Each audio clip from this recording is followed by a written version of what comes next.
Today's episode of The Bluff is sponsored by SitRep. SitRep is a notorious open source intelligence app that provides the latest updates for over 180 countries and over 500 topics, allowing you to stay ahead and informed. Now available on Apple and Google. Thank you, SitRep, for sponsoring this episode. Welcome back to the Bottom Line Up Front on our Artorias podcast. I'm Matt.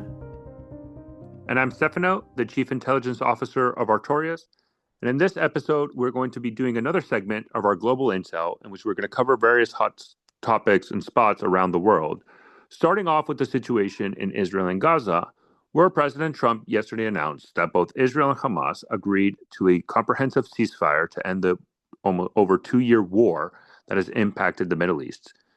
Part of this agreement in the phase one, that actually, as of this recording right now, Israel and Hamas both have agreed to and signed on to phase one, is conditioned on Hamas releasing the remaining hostages over to Israel, while Israel pulls forces back into a certain agreed upon territories inside of the Gaza Strip. Israel is not completely pulling out of Gaza, but they have decided to pull out along major urban centers along Gaza Strip, specifically Gaza City and Khan Yunis. The agreement was announced yesterday. President Trump has announced that he plans to go on to the Middle East, specifically Egypt and into Israel, as part of the continuation of the negotiation. And although phase one has been agreed upon, we are awaiting more details and negotiations related to subsequent phases of this Gaza ceasefire. If you recall, the Trump peace plan has multiple contingencies and multiple points that need to be met to completely end the war.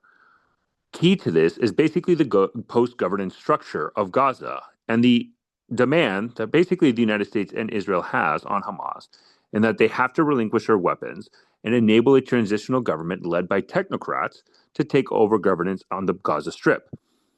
This would also be accompanied by an international peacekeeping force, mostly composed of Arab states, to enforce the peace agreement in Gaza between Gaza and Israel. The main sticking point, though, that we're seeing is that the Hamas, at least the military leaders that are still remaining inside of Gaza, have made it clear that they are not intending to drop their weapons, but they will give up governing structures, giving the impression that maybe Hamas wants to follow a Hezbollah model in Lebanon, in which in Gaza there's a nominal government, even a peacekeeping force, but Hamas is clearly the primary military power in the Gaza Strip, similar to what we see again in Hezbollah in Lebanon, which is just a huge problem for subsequent negotiations on the ceasefire and a more consolidated peace within Gaza Strip and Israel. So, Matt, success is that the hostages are coming back and that certain areas the IDF is pulling out, at least along major urban centers in Gaza.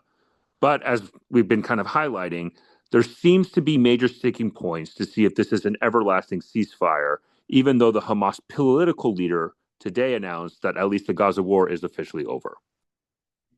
I think we've seen quite a bit when it comes to these conversations that maybe aren't having or aren't taking place with the stakeholders who are most likely to be the spoilers in this.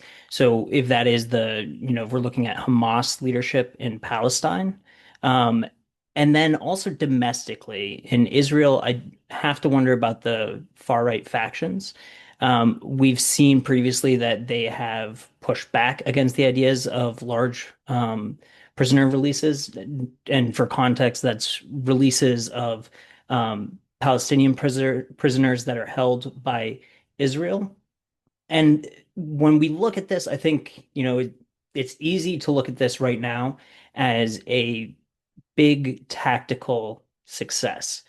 But there are a lot of strategic aspects to this that are going to overhang that how this plays out. And so, for instance, what is the governance going to look like in Palestine as this resolves? And number two, what is the rebuilding and humanitarian situation going to be on the ground there? So those, for me, are two of the biggest question marks at the end of this deal. One thing, and I think you bring up an excellent point, kind of the spoilers of the peace negotiations, right? Kind of the hardliners within Netanyahu's government and in Hamas, kind of alluded to this in my intro. I do believe there's somewhat of a disconnect between the political leadership in Qatar, which Israel kind of failed to conduct the assassination attack in Qatar, but the political leadership and then the military leadership inside of Gaza. I think there is a discrepancy between both, and that's kind of causing a lot of problems. So I think that's an excellent observation.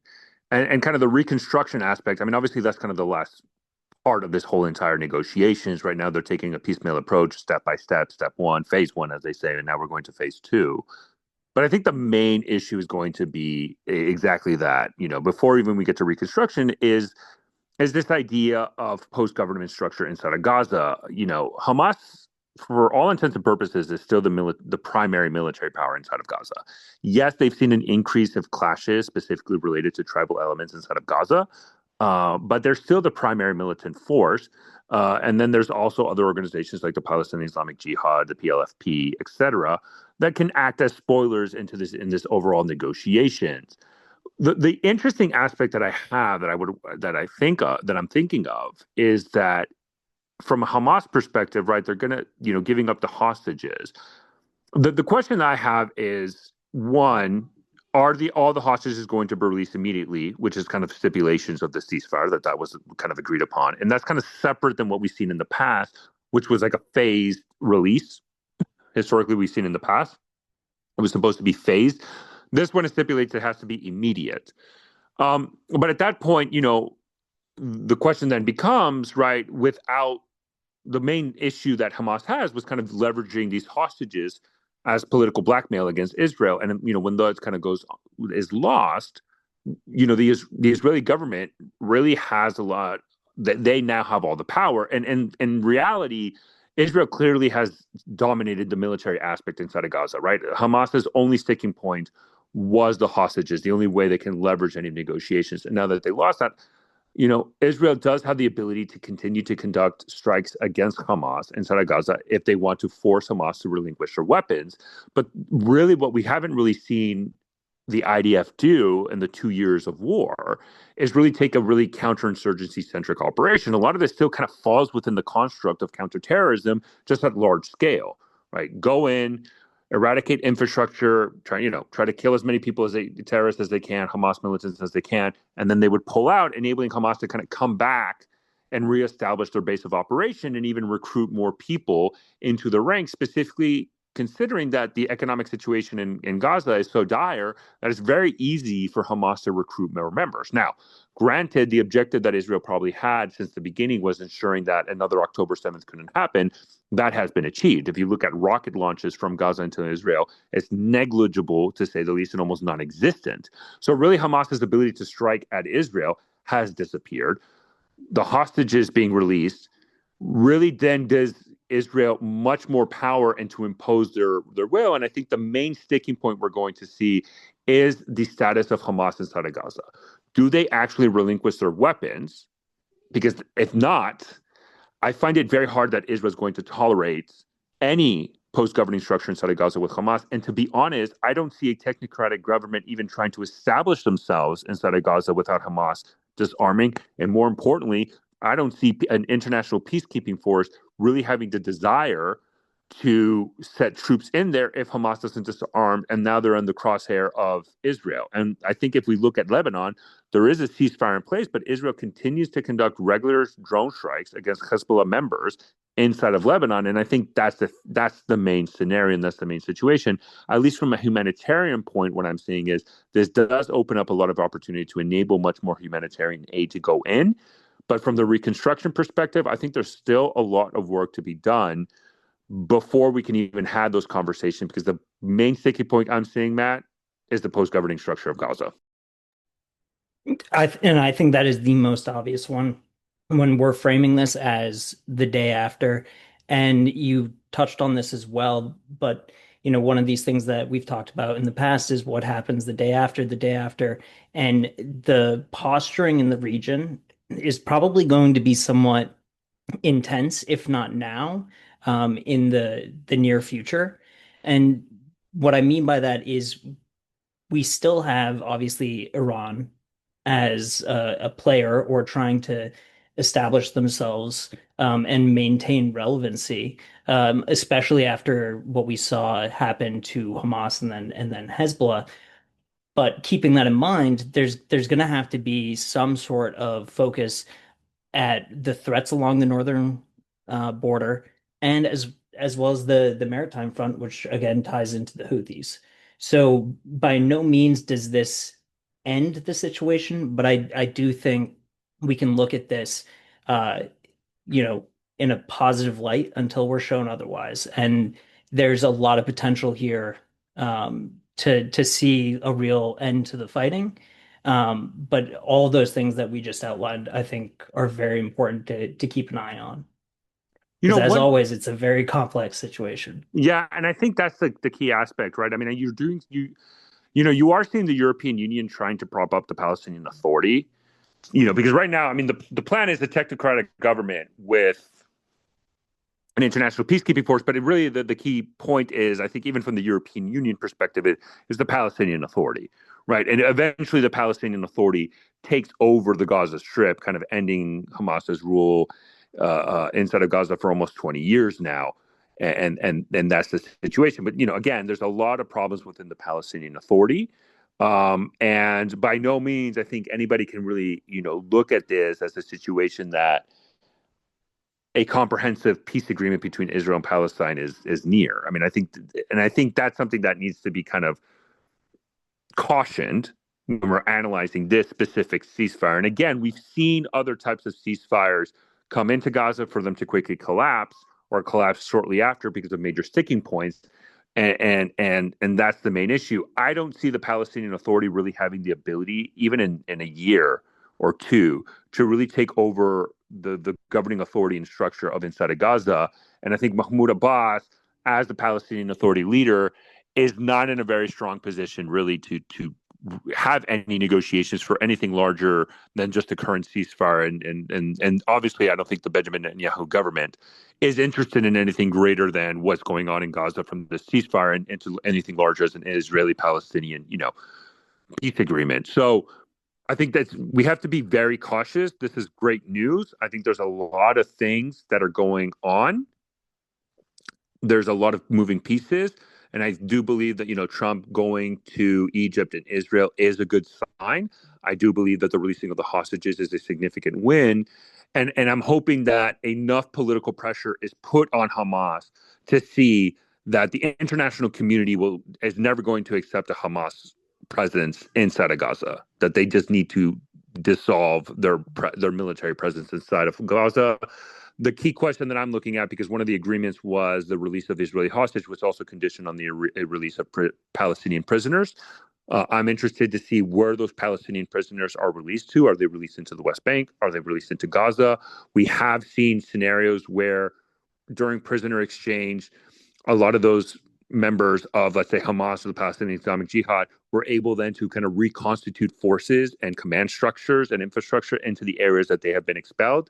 We have seen Hamas and other organizations like the Lions Dens really challenge the Palestinian Authority inside of West Bank. We could see something similar in Gaza. So, that international peacekeeping force is going to be key to try to maintain the peace and stability in Gaza while the Palestinian Authority and this technocratic government kind of takes form and takes shape. But I think there's a lot of unknowns yet. And so we'll see the steps of the phase two negotiations that are happening right now. But at least immediately, we are going to probably see the hostages released soon, Palestinian prisoners exchange, a reduced presence of the IDF in Gaza. The key question is, does this move on to something much more lasting? Or is this, as we've seen in the past, just a blimp into a never-ending conflict? And maybe we run into a scenario where maybe the IDF doesn't go full blown in again inside of Gaza, but we see regular Israeli airstrikes across Gaza as we see in Lebanon. So it's really hard to really predict the future. A lot of it's right now within the diplomatic realm. Time will tell if one way or the other this situation ends the overall war or it's just another chapter in a very long conflict. And to take advantage of that, I think it's important now to pivot to the second area where, as Trump alluded to, was much more harder for him to even just achieve a ceasefire, let alone a peace agreement, is the situation of Russia-Ukraine. We've had multiple episodes covering the latest developments in Russia, Ukraine, and its impact in the European continent and NATO and the European Union. And it looks like Trump is basically done with Putin, and he realizes that Putin is the main problem for peace. And this ended in a statement where, and a possible commitment of maybe we might see U.S. Tomahawks being shipped to Ukraine. So a vast 180 from the beginning of the Trump administration and his position with Zelensky to now solely focusing on Russia. And we are seeing U.S. domestic political support for Ukraine rising across the political spectrum. So this might be a war where U.S. military aid to Ukraine might significantly increase much more so than Biden. What do you think, Matt? I think it could, and I think the playing field is set here. I think at first there was this inclination on the part of Trump and some of those around him uh, to potentially, if not align themselves with Putin, distance themselves from Ukraine. And we've seen that posture around NATO as well. But the fact that they are reportedly considering providing tomahawks is such a large step up the escalation ladder. And I know we've talked about this before, where sometimes it felt like we were giving, and by we, I mean the United States or NATO, we were giving Ukraine just enough in terms of support for them not to lose. But this coming on the back of these targeted attacks that are reaching into Russia and hitting this energy infrastructure, especially again going into the winter. This is when you are going to see that strain on the energy infrastructure. And even if they don't provide the tomahawks themselves, I think it indicates perhaps a willingness on the part of this administration to provide more intelligence on potential targets within Russia. And I think that's the key thing. I do want to just share, I guess, while we're doing this recording, we do have obviously sit reps. So I'm constantly getting alerts. So I do want to just quickly bring something up that literally broke while you were talking about Russia, Ukraine, that I think our listeners need to, see is that a U.S. official says CENTCOM is going to deploy 200 personnel to help assist in monitoring the Israeli Gaza ceasefire. Specifically, they're going to be forming a joint task force operating concurrently with other Arab countries, specifically Egypt and Qatar. They will be deployed to Israel specifically, and again, they will fall under CENTCOM. So we are seeing that the U.S. is not only from a diplomatic sense, but deploying even military personnel and the force of the DoD to really help establish this international peacekeeping force, this technocratic government. So 200 soldiers will be deploying to Israel to help the Israel-Gaza ceasefire. But having shared that again broke while we were discussing Russia Ukraine, I think the key thing that I'm interested in when looking at Russia is, and I think this kind of ties into the frustration of President Trump, is that Putin continues to have maximalist demands. Um, and the input of Tomahawk cruise missiles, I think it's important for our listeners to know there's a distinction between kind of the front lines and the deep strikes, right? And obviously the Tomahawk cruise missiles will do wonders for Ukraine to conduct deep strikes and really hit those strategic assets in Russia. We've seen Ukraine really cause a lot of pain and suffering for the Russian economy, specifically these gas refineries and enabling these gas shortages inside of Russia. These Tomahawk cruise missiles will probably be used for, they could be used for kind of these oil refineries, gas refineries. I'm assuming they're going to prioritize more military infrastructure to really degrade these capabilities. They have a long reach and a long arm that they can hit key targets. One area, as I'm looking at, that can really do a lot of hurt for the Russians is kind of a lot of these fixed Russian command and control centers inside of Russia. Really, if you think about it, a drone is not really going to have ability to really destroy a lot of these hardcore, let's say, bunkers or buildings that have kind of command and control. They could damage it, disrupt it, but not really cause lasting damage or impact that really halts or significantly degrades military operations, where these Tomahawk cruise missiles will definitely have that significant impact, right? I mean, I think if everybody looks at the Iraq War, the famous term shock and awe, a key component of the shock and awe campaign is always comes from Tomahawk cruise missiles. And so that's something that we can see where really can degrade Russia's military command and control system, right? And so those are the areas I'm looking at. And I'm also interested in the Russian decision-making process when we're discussing this, right? What we're seeing is the Russians continue to commit to significant military involvement even in 2026. And one of the great observations I saw was from Rob Lee, indicating that I think Russia's at an inflection point. And 2026 is that key inflection point. And I think the decisions that Russia makes now is going to determine where Russia sees this war going. Um, Clearly, Putin is very interested in seizing the entirety of Donetsk, but unable to do that, he would probably have to do another rounds of mass mobilization and conscription in order to achieve that goal.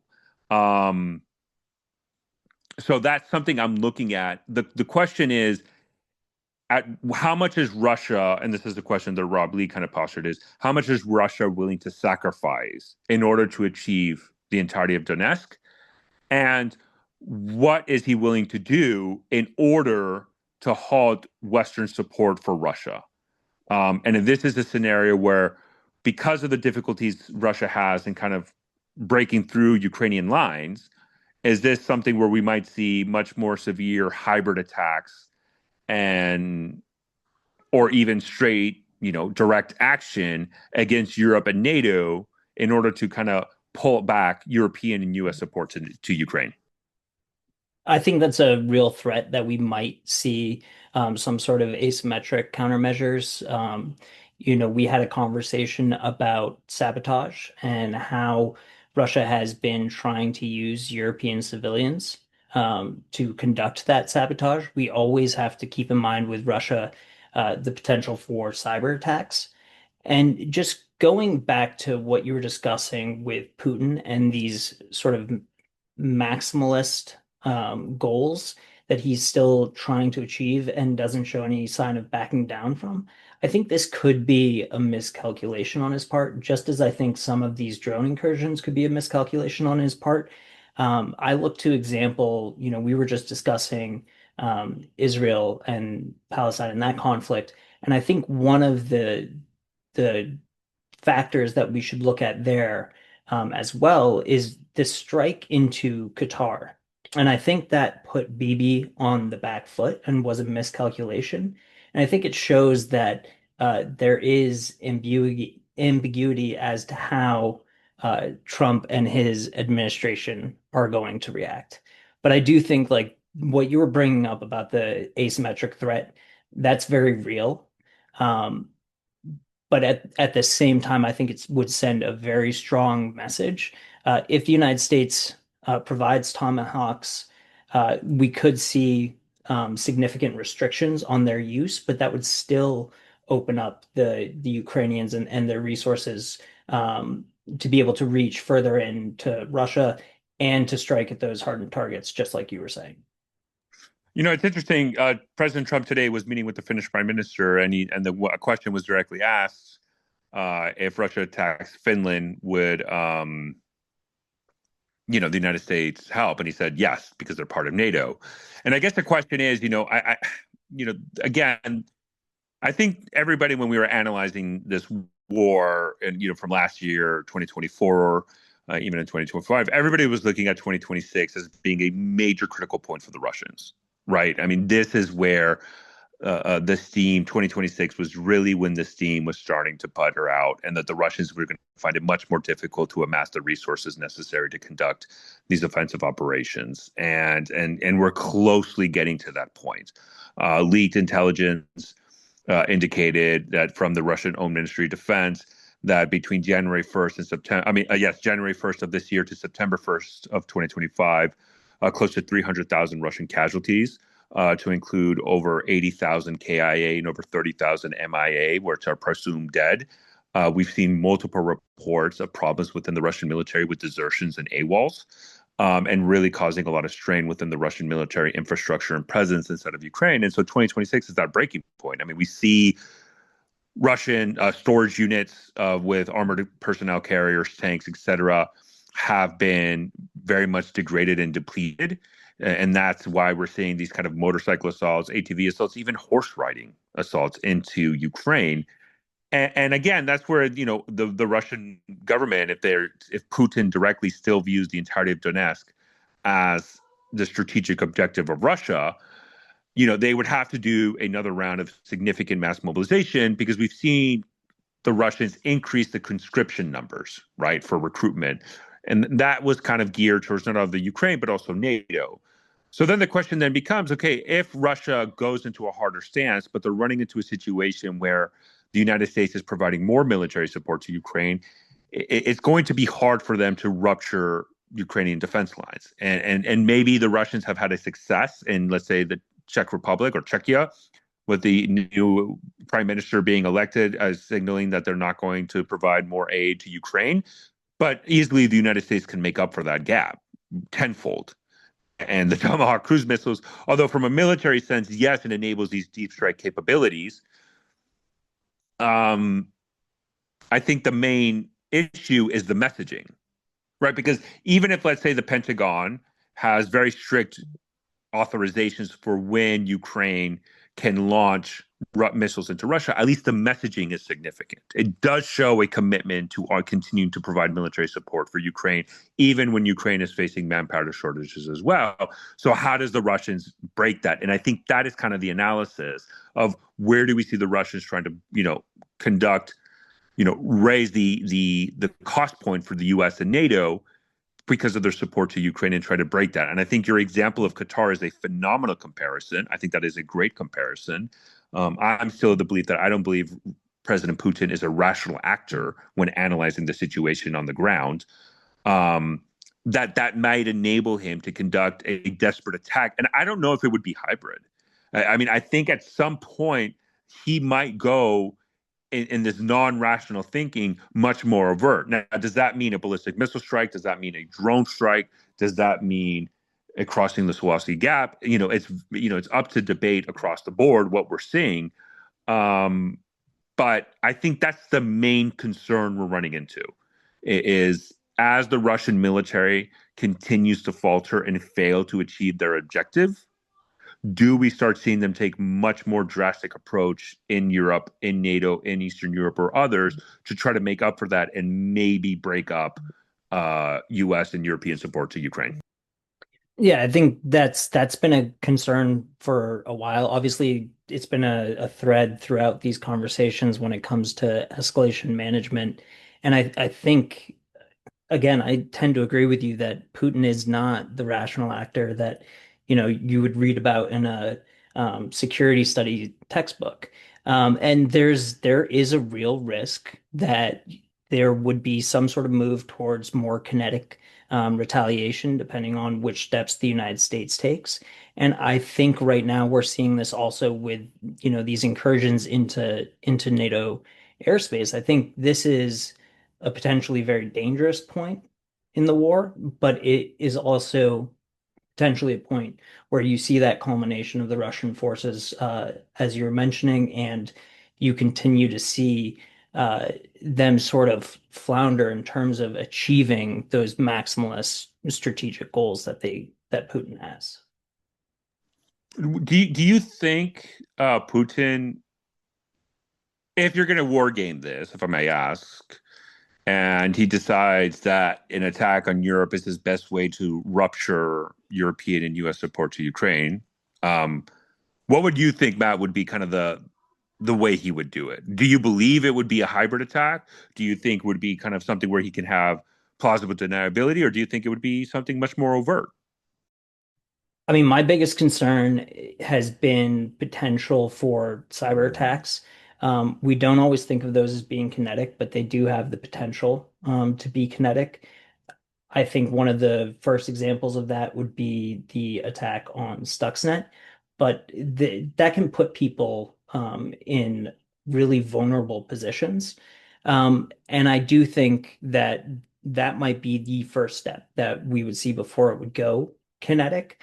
But I think there's an extremely high risk in that type of scenario because I do think whatever it is that we see is going to be attributable to Putin. It's going to come at the state level. Well, we've analyzed a part of the world where a ceasefire at least was announced. Although there's a lot of unknowns, this is Israel Gaza, the current round of ceasefire is the most promising round of negotiations that really can end the war. We've analyzed Russia Ukraine, where, from a diplomatic sense, the United States is now fully supporting Ukraine and has kind of given up on negotiation with Russia. And I think the last area we wanted to cover this is the situation in Venezuela, where I think the likelihood of U.S. military strikes inside of Venezuelan territory is rising by the day. Last week, we got reports that the Trump administration and Trump specifically ordered negotiations with the Maduro regime to be halted completely. There's no more diplomatic conversations between U.S. and Venezuelan officials. We continue to see significant presence of U.S. military forces in the Caribbean. And clearly, I think it's being framed as, counter narcotics. But in reality, the United States and the Trump administration made it abundantly clear that they want Maduro gone, either from, kind of this very overt military and diplomatic pressure to force Maduro out of power by remnants or elements of the Maduro regime, like say like the military, they force him out of power, or other ways. But clearly, the United States, I think we are running into a situation, and obviously right now, Israel, Gaza, and the focus there is taking a lot of the attention of the Trump administration, and that's where a lot of the main focus is going. But the area that we should be looking at next week and a couple of weeks from now, I think, is Venezuela. I think a lot of that is going to happen, and I think the question of U.S. strikes inside of Venezuela is very likely. And the key component of that, though, would be obviously what would be the targets. Is this a scenario where the Trump administration and the Department of War or the Department of Defense conduct strikes against kind of drug infrastructure inside of Venezuela, those enabling the drug trade? Or is this a scenario where they're actually targeting military infrastructure, economic or government infrastructures, right? I think that's the key question that we have, that we really don't know and we can speculate. But with the halt of diplomatic negotiations between the Trump administration and Venezuela, it only leaves open one real possibility, and that's, at some point, yes, we'll probably continue to see strikes against drug trafficking vessels in the Caribbean and international waters, but that slowly is going to start moving south into Venezuelan actual territory. Yeah, and I think I'm not 100% sure what the end goal would be there. I know there seems to be, especially with someone like Rubio, a lot of interest in seeing Maduro overthrown. But at this point, I think the buffer when it comes to potential diplomacy through oil is becoming a shrinking window, as is the window for diplomatic resolution to this potential conflict. I worry about the fact that this is being framed as a narco war and operation, and that Maduro has been, as a head of state, according to the United States, has been labeled as the head of one of these trafficking organizations. And they've also indicated that a willingness to target narco traffickers. That might be a little bit extreme, but it is something that I worry about. And then if we're talking about conducting strikes, that's a possibility. I don't necessarily know what the end game is, and I worry about mission creep, and I worry about the size of Venezuela, and that it's very unlikely that the United States could conduct something like a full-blown regime change in a country of that size. So what does that leave you if he is able, he being Maduro, to hold on to power? I think overall, Matt, I mean, again, we have seen the Trump administration from a policy perspective really try to focus and prioritize the Western Hemisphere. Now, again, things happen in the CENTCOM AOR, things happen in the EUCOM AOR that, draws the attention of the administration, but clearly there's a much more focus in the Western Hemisphere. Venezuela being the prime example, but I think it's also important to know, like, let's say, look at Haiti. The United States, through the United Nations, has really, the United Nations Security Council approved a kind of like a gang suppression unit to deploy to Haiti, which a much more stronger mandate and a much more stronger presence. I think the Kenyan police force there was around 1,000. This one is about 5,500, with a clear mandate to kind of push back the Haitian gangs, two of which were declared by the Trump administration as foreign terrorist organizations. They really want to kind of stop the situation and try to stabilize as best as possible in Haiti. And then the situation with Mexican cartels, obviously, is something I cover. That's another area to keep a look at, and kind of the focus that the United States has done there. I think Venezuela is kind of this grand example of the focus in the Western Hemisphere, but it follows a pattern that we're seeing. I do believe the concerns about mission creep is important. I do believe that if we've seen the military posture that we've seen, obviously it's a lot more focused on naval and air force assets, not necessarily land or ground assets. Clearly, this would probably indicate the operations would be done via naval and air strikes. And then I think that the hope is that it forces the Venezuelan government, well, specifically the Venezuelan military, to just give up Maduro, to say, your time is up. It's time to go. I think they're trying to find ways that it happens organically without necessarily pushing the button of direct U.S. military strikes inside of Venezuela. But I think patience is running out. I think patience is running out. So the question of that's why I go back to when, not if, strikes in Venezuela.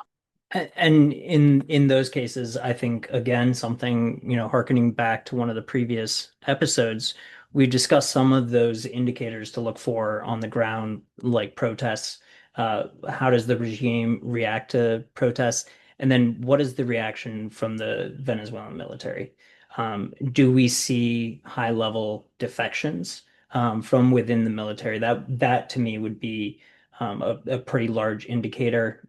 Also, we're talking about the Western Hemisphere, so it makes it more difficult for Venezuela to insulate itself. I guess we're sort of hearkening back to the Monroe Doctrine, but obviously, when it comes to the Western Hemisphere, the United States is the hegemon. So they're not going to be able to look out to a country like Russia to provide additional backing, especially when Russia is engaged and as busy as we've been discussing in this episode and previous episodes. But I think right now my biggest concern is some sort of escalation on the maritime front. So again, somewhere to watch. But I think the diplomatic window is more or less gone at this point. Um, and because the rhetoric is so strong, I think it can be difficult um, for the United States to back down at this point.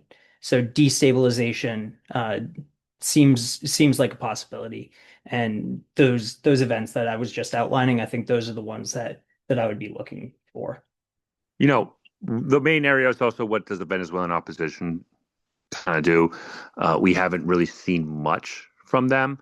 But I think that's the key, also kind of these key areas that we should look at. We do know the Venezuelan opposition has had conversations with the Trump administration as kind of a plan, a day after the Maduro regime. And that's the key component that also should be looked at. Right now, they haven't really taken significant steps. I think they are concerned because Maduro still has loyalty within the Venezuelan military. As you said, we haven't seen defections.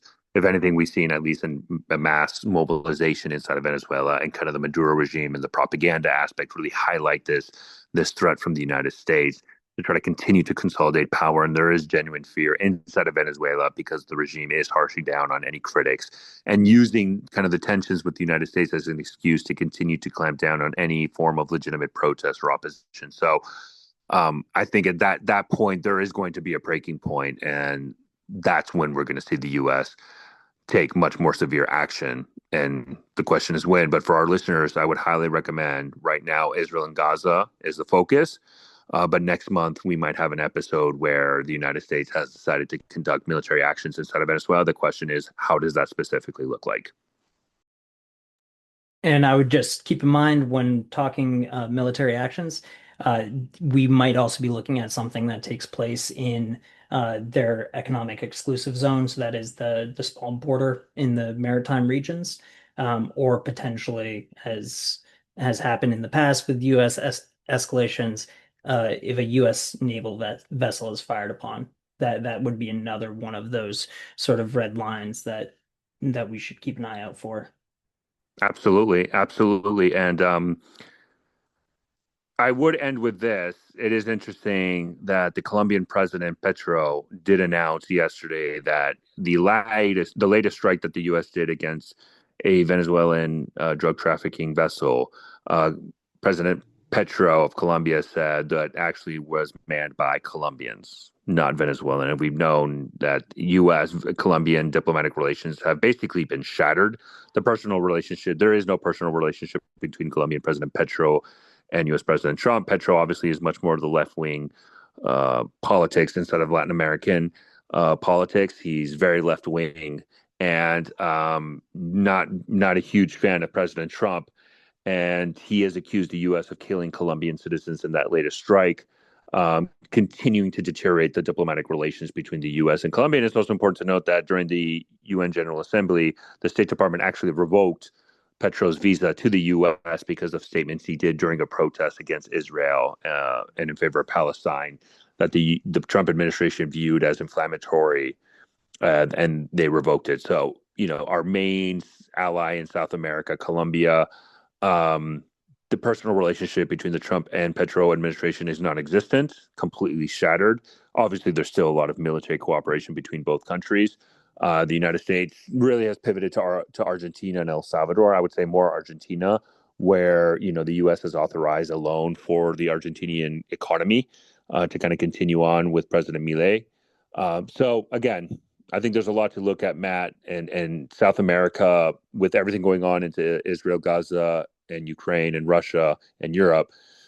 South America is becoming much more priority for the United States, and it's definitely an area to keep an eye on. And we might have a hot war soon.